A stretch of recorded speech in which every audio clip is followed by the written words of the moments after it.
Здравствуйте, друзья, любители текстиля. Сегодня мы продолжим нашу передачу о пауках, о паутине, о том, почему она такая замечательно прочная, и развеем некоторые мифы о паутине, а некоторые мифы и подтвердим. Здесь на слайде я вам привел скриншоты из знаменитого фильма «Властелин колец», где, помните, Фродо получил замечательную эльфийскую кольчугу, которая по прочности, думаю, была примерно как кольчуга из паутины. Итак, паук использует паутину для самых разных целей. Он выстилает норки, делает ловчие сети, он и обматывает ей свои яйцевые коконы, а также использует ее как парашют при расселении ветром. При изготовлении ловчей сети паук сначала натягивает раму между ветвями, а затем прокладывает несколько радиальных нитей и опорную нить и начинает завивать свою паутину. Очень важный момент. Паучья паутина бывает 7 видов, которые различны по структуре и свойствам. Они состоят из разных белков. А значит, например, какая-то вспомогательная спираль, радиальная нить или ловчая нить могут обладать разными свойствами. Это важно для того, чтобы понять некоторые свойства паутины. Передвигаясь, например, паук плетет двойную нить висячую, которая удерживает его от падения и прикрепляется с помощью специальных дисков всякий раз, когда паук должен спуститься. Она усиливается двумя более тонкими нитями, которые используются для каркаса ловчей сети. Из чего состоит паутина? Это белковое волокно, так же как и шелк обычный, натуральный, и состоит примерно на 2/3 из белка фиброина. Паутина синтезируется из аминокислот в теле паука, в крови. Происходит это в клетках, которые находятся в стенках паутинных желез. Паутина производится капельками, затем эти капельки сливаются в центральной части железы. Такая получается вязкая, сиропообразная жидкость, то есть это концентрированный раствор паутины. Раствор накапливается в железах до тех пор, пока у паука не появится в нем потребность, и она не начинает вытягиваться из протоков паутинных бородавок. Паутина очень быстро вытягивается из этих бородавок, и сразу же нить переходит из вязкого состояния в твердое. Эта нить очень липкая и чрезвычайно эластичная. Липкость ей придает множество капелек вязкого вещества, которое покрывает паутину и удерживает нити вместе. При малейшем соприкосновении с вязкой нитью муха к ней прилипает. Нить может растягиваться, не разрываясь, в несколько раз, как бы ни сильна была жертва. Паук вытягивает паутину под действием собственного веса, но полученная паутина позволяет выдерживать массу в 6 раз превышающую массу самого паука. Скорость падения паука, то есть скорость естественного формования нити паучьей паутины, достигает 300 метров в минуту, что в принципе сопоставимо примерно со скоростью формования химических нитей по сухому методу. Видите, какие фокусы природа иногда нам показывает. Для образования каждого вида паутинной нити служат отдельные железы паука, способные синтезировать различные виды фиброинов. Ну, например, существует большая разница в составах нити кокона и висячей нити. Основные аминокислоты: первый аланин и серин, а второй глицин и аланин. Поэтому они и обладают, соответственно, разными свойствами. Каркасная нить паутины состоит из двух белков, которые получили название спидроинов 1 и 2. Это такие длинные молекулы с очень большой атомной массой от 120 до 70-220 тысяч атомных единиц. Самый важный вопрос: откуда же берется такая высокая прочность паутины? Все спидроины имеют общие черты.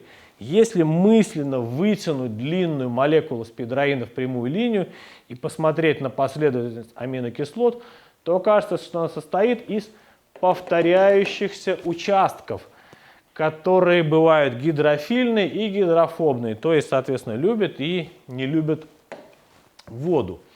Внутри железы спидроины накапливаются в виде концентрированного раствора. Когда происходит формование нити, раствор выходит из железы по узкому каналу, вытягиваются молекулы, ориентируются, и химические изменения вызывают слипание молекул. И фрагменты молекул соединяются вместе и образуют уже упорядоченную структуру, похожую на некий кристалл с диаметром от 1 до 10 микрометров. Внутри такой структуры стержневые фрагменты уложены параллельно друг другу и сцеплены между собой водородными связями, что обеспечивает вот такую высочайшую прочность паучьей паутины. А расположенные вокруг них гидрофильные участки оказываются неупорядоченно свернутыми, похожими на скомканные веревки. Они могут расправляться, и этим обеспечивается высокая растяжимость паутины. А есть у паутины некоторые другие особенности. Когда она намокает, она сильно сокращается. Это происходит потому, что молекулы воды проникают в волокно и делают неупорядоченные гидрофильные участки более подвижными. Если паутина растянулась из-за влажности и провисла от попадания насекомых, то во влажный или дождливый день она опять сокращает свои размеры и восстанавливает свою форму.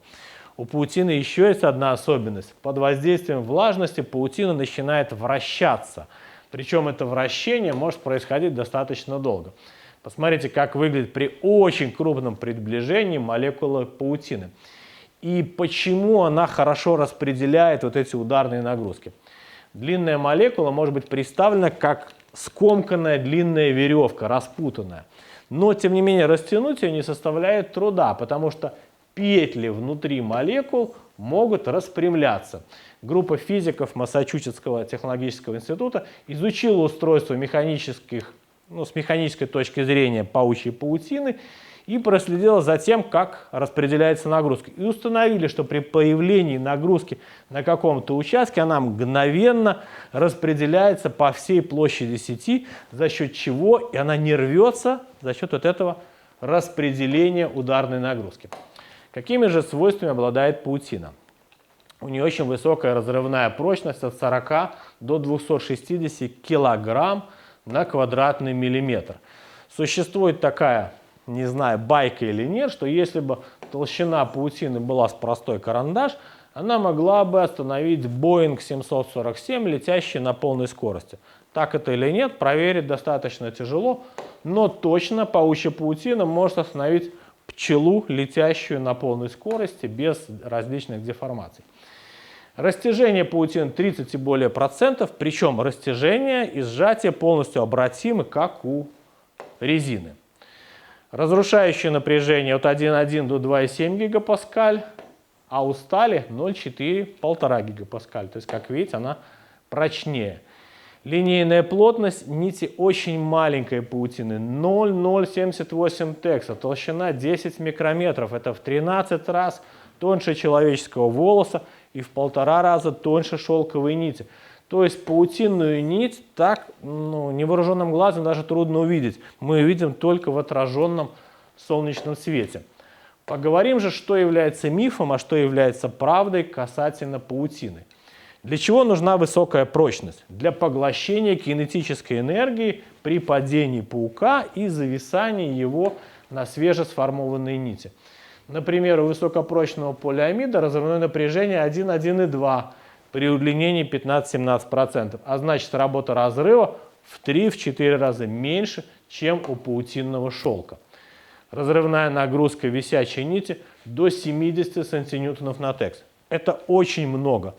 Есть такой миф, что прочность паутинной нити выше кевлара. У кевлара разрывная нагрузка до 260 сантиметров на текс, поэтому он используется это нить для бронежилетов. Как видите, это миф, это неправда. Все-таки кевлар прочнее, чем паутина. Но, тем не менее, все равно очень прочная. Посмотрите, разрывная нагрузка шелка 27-31, в 2 раза меньше. У хлопчатобумажной пряжи 8-16, это в 10 раз меньше, чем у паутинной нити. Стальная проволока разрывную нагрузку имеет 17 сантиньютонов на текс при толщине 8 микрометров. При пересчете можно сказать, что паутина действительно прочнее стальной проволоки сопоставимого диаметра. Это сущая правда. Еще одним мифом о паутине является то, что у него высокие антибактериальные свойства. Ученые проверили это, проверяли на антибактериальные свойства разные виды паутины, паутинного шелка, у разных видов паука, но ничего такого антибактериального они не нашли, поэтому считаем, что это миф. антибактериальными свойствами в должной степени оно не обладает. Коконная нить не имеет такую высокую прочность, как нить ловчая или нить, на которой висит паук, но она и не должна иметь такую большую прочность, потому что ее задача создать защитную оболочку для яиц. Еще у паутины есть такое интересное свойство, как внутренняя шарнирность. Подвешенный на паутине предмет может вращаться бесконечно долго в ту же сторону. Причем при этом паутина не перекручивается и не создает силы противодействия. Представляете, так она может вращаться очень-очень долго. Нить паутины под микроскопом – это практически правильные длинные цилиндры с круговым поперечным сечением. Но это только если посмотреть в обычный микроскоп. А если посмотреть в атомный микроскоп с огромным приближением, то мы увидим абсолютно другую картину. Ученые изучили, как выглядит паутина паука под названием Lochocelles reclusa и увидели абсолютно необычную картину. То, что невооруженный глаз принимает за одну единственную нить, на самом деле является плотным канатом, сплетенным из сотен нановолокон диаметром 20 миллионных долей миллиметра. Каждая нить паутины состоит из параллельных наноструктур длиной не менее 1 микрометр. Ну, кажется, что это достаточно короткое волокно, но тем не менее его длина превосходит в ширину 50 раз. То есть это все-таки цилиндр, хотя бы и очень маленький. Посмотрите, как под атомным микроскопом выглядит паутинная нить. И ученые выяснили, что эти коричневые пауки, их еще называют пауки-отшельники, усиливают свою нить с помощью специальной техники. Они вплетают в каждый миллиметр паутины 20 микрокапель. И такие микрокапли, они усиливают липкую сеть и придают ей невероятную прочность. Почему? Давайте посмотрим. Паутина должна обладать такими свойствами, как быть очень прочной, чтобы жертва не могла порвать сеть и улететь, и эластичной. Но она не должна быть эластичной настолько, чтобы жертва отскакивала от нее, как от батута. То есть паутина должна легко растягиваться, чтобы поглотить энергию быстро летящего насекомого, и должна быть мягким буфером против отскока. Каким же образом это достигается? Посмотрите, как выглядит под атомным микроскопом паутина. Вот эти вот бусинки, которые вы видите вплетенные в нить, это не что иное, как вот эти вот скрученные участки, которые, вот помните, я вам говорил, как скрученная веревка внутри. И паутина в увеличенном виде гораздо длиннее, чем кажется, так что большая часть ее длины свернута внутри этих жидких бусин. Она похожа на ожерелье. Нить паутины способна из-за этого растягиваться примерно в 10 раз. То есть эта нить как бы вытягивается, вот эта веревка в молекулах распрямляется относительно исходного размера и создает медленный отскок, чтобы не дать жертве вылететь обратно из паутины. Вот эти вот маленькие капельки клейкого вещества, они позволяют сохранять постоянное натяжение у паутины. При воздействии ветра или другой нагрузки капельки выпускают вот этот избыток нити обратно, и сохраняется одинаковое поверхностное натяжение при абсолютно разных и больших нагрузках. Вот за счет чего паутина обладает такой высокой эластичностью и такими высокими свойствами. Разумеется, ученые много лет пытались воссоздать искусственно паучью паутину, чтобы эти уникальные свойства использовать в науке, использовать в технике и технологии. Поскольку оказалось, что собирать пауков и разводить их промышленно неэффективно, чтобы собрать 500 грамм паутины, нужно 27 тысяч пауков, но я вам говорил, какие еще проблемы. Их нужно чем-то кормить, и они постоянно пытаются друг друга съесть, так как являются, в общем-то, каннибалами. Поэтому появились технологии биосинтеза, которые позволяют внедрить гены, кодирующие белки паутины, в живые организмы, например, в бактерии или дрожжи. Эти генетически модифицированные организмы становятся источником искусственной паутины. Хотя рекомбинантные спидраины меньше, чем из обычных пауков, но структура, вот это чередование гидрофильных и гидрофобных участков остается неизменной. Такое направление в науке называется биомиметика или подражание природы. Человек уже много открыл интересных вещей в природе, которые потом искусственно воссоздал. Вот здесь на слайде я вам привел фотографию репейника, который стал предтечей изобретения липучки, которую мы используем в одежде и не только. Разные опыты в разных странах приводились для биомиметики и для создания искусственной паутины. Например, канадские ученые фирмы Nexia ввели гены паука мышам, затем перешли на коз, и козы стали давать молоко с тем самым белком, который образует нить паутины. В 1999 году двух африканских карликовых козликов, Петера и Уэбстера, генетически запрограммировали давать потомство коз, молоко которых содержало такой белок. И в результате было получено волокно биостиля. Это получилось уже искусственное паутинное волокно, которое по свойствам было близко к стержневым несущим нитям паутинного шелка. А формование происходило из раствора. Немецкие специалисты ввели паучьи гены в картофель и табак. Им удалось получить в картофельных клубнях и табачных листьев до 2% растворимых белков, состоящих в основном из педроина. Но такой модифицированный картофель можно также жарить и кушать, и делать из него картошку фри. В 2011 году голландские ученые соединили искусственную кожу с паутиной, полученной из молока генетически измененных коз, и создали пуленепробиваемую ткань, которая отражала пули калибра 5,56. Итальянские ученые пошли дальше. Они стали подкармливать пауков специальной водой, содержащей углеродные нанотрубки. В результате такой диеты паутина продемонстрировала прочность в 10 раз выше, чем прочность обычной паутины. А значит, это самое прочное волокно, вот оно уже действительно прочнее кевлара. То есть прочнее в мире пока что ничего не получали, чем вот такой вот искусственно созданную паутину. То есть это бионический паутинный шелк. Немецкие исследователи сделали микромашину, которая способна производить искусственную нить паутины. Они создали подобие канала, в котором формуется нить, туда поступают два вида белка, проходит через специальную среду, где формируется в готовые нити. Шведские ученые синтезировали также искусственный аналог паутины, который на 10% состоит из паучьего белка, а на 90% из целлюлозных нановолокон. Видите, в разных странах разные ученые пошли разными путями. Американские биохимики увеличивали длину молекул спидроина на основе ДНК, выделенного из пауков вида Nephila clavipes, массу которого удалось увеличить сразу до 556 килодальтона. Затем получили нити, которые по своим механическим свойствам не уступали естественной паутине. А российские ученые в 2022 году МГУ и Курчатовского института также представили материал из искусственной паутины для наложения раневых повязок из дрожжевых грибов и белков паучьего шелка. Они модифицировали гены, редактировали их и получили такую вот ткань, которая ускоряет регенерацию, выздоровление и предотвращает появление шрамов.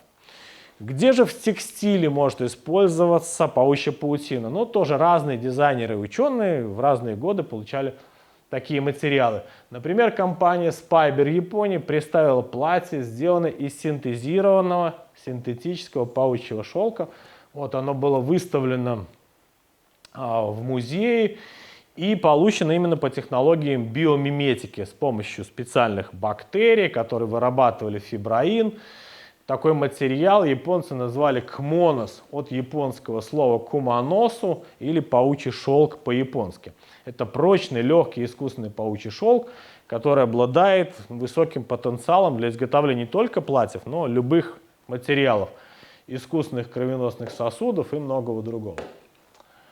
Платье из золотой паутины, про которое я вам рассказывал в прошлой передаче, было получено с помощью ученых и дизайнеров Саймон Пирс и Николас Годли на Мадагаскаре. Они доили сотни тысяч пауков 4 года. Представляете, 90 человек доили этих пауков, чтобы создать одно из самых дорогих платьев на планете. Паутина этих золотых пауков-кругопрядов имеет необычный золотой цвет, оттого они так и называются, золотые, дословно Golden Orb Weaving Spider. Людям приходилось контролировать популяцию пауков, потому что, как я вам говорил, они постоянно пытались друг друга съесть, но максимально процесс был экологичным. Пауки плели свои сети в то время, когда это было положено им природой.